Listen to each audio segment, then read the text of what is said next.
ரொம்பவே எளிமையான அவல் லட்டு எப்படி செய்கிறதுன்னு பார்க்கலாம்.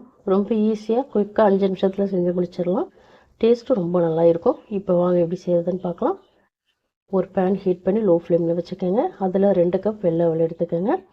ஏலக்காய் ஒரு 4லேருந்து 5 சேர்த்துட்டு 2லேருந்து 3 நிமிஷத்துக்கு லோ ஃப்ளேம் அல்லது மீடியம் ஃப்ளேமில் வச்சுட்டு நல்லா ரோஸ்ட் பண்ணிக்கோங்க. இது வந்து லைட்டாக கலர் மாதிரி வரும், அது வரைக்கும் நல்லா வறுத்துக்கோங்க. இது வறுத்ததுக்கப்புறம் ஆற வச்சு ஒரு மிக்ஸி ஜாருக்கு மாற்றி நல்லா பவுட்ரு பண்ணிட்டு வந்துடுங்க.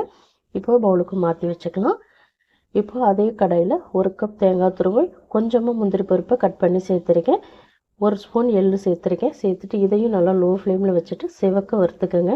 தேங்காயோட கலர் நல்லா லைட்டு கோல்டன் கலர் வந்ததுமே ஸ்டவ்வை ஆஃப் பண்ணிவிட்டு இதையும் நம்ம பவுட்ரு பண்ணி வச்சுருக்கிற அவல் கூட சேர்த்துக்கோங்க. நீங்கள் நட்ஸு வேறு எந்த நட்ஸும் வேணாலும் சேர்த்துக்கலாம். பாதாம் பருப்பு, பிஸ்தா பருப்பு எது வேணாலும் சேர்த்துக்கலாம். இப்போ இது எல்லாத்தையும் நல்ல ஒரு தடவை கலந்து விட்டுக்கோங்க. 1/2 கப் சுகர் சேர்த்துக்கோங்க. 1/4 கப் தண்ணி சேர்த்து சர்க்கரையை நல்லா கரைச்சிக்கோங்க. பாகுப்பதம் எதுவும் தேவையில்லை, சர்க்கரை கரைஞ்சி வந்தால் மட்டும் போதும். 1/2 கப் சேர்த்திங்கன்னா கரெக்டாக இருக்கும். உங்களுக்கு சுகர் இன்னும் கொஞ்சம் வேணும் அப்படின்னா நீங்கள் 1 ஸ்பூனோ 2 ஸ்பூனோ எக்ஸ்ட்ரா ஆட் பண்ணிக்கலாம். இப்போது கரைச்ச சர்க்கரை தண்ணியை வந்து நம்ம அவல் கூட சேர்த்துட்டு ஒரு தடவை நல்லா கலந்து விட்டுக்கோங்க.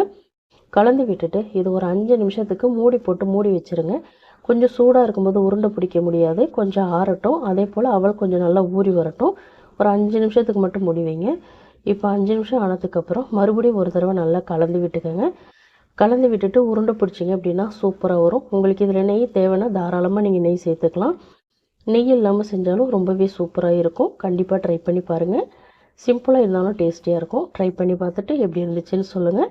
இந்த ரெசிபி பிடிச்சிருந்தால் லைக் பண்ணுங்கள், ஷேர் பண்ணுங்கள். அனிதா டேஸ்டி கார்னர் தமிழ் சேனலை மறக்காமல் சப்ஸ்கிரைப் பண்ணிக்கோங்க. தேங்க்ஸ் ஃபார் வாட்சிங் ஃப்ரெண்ட்ஸ்.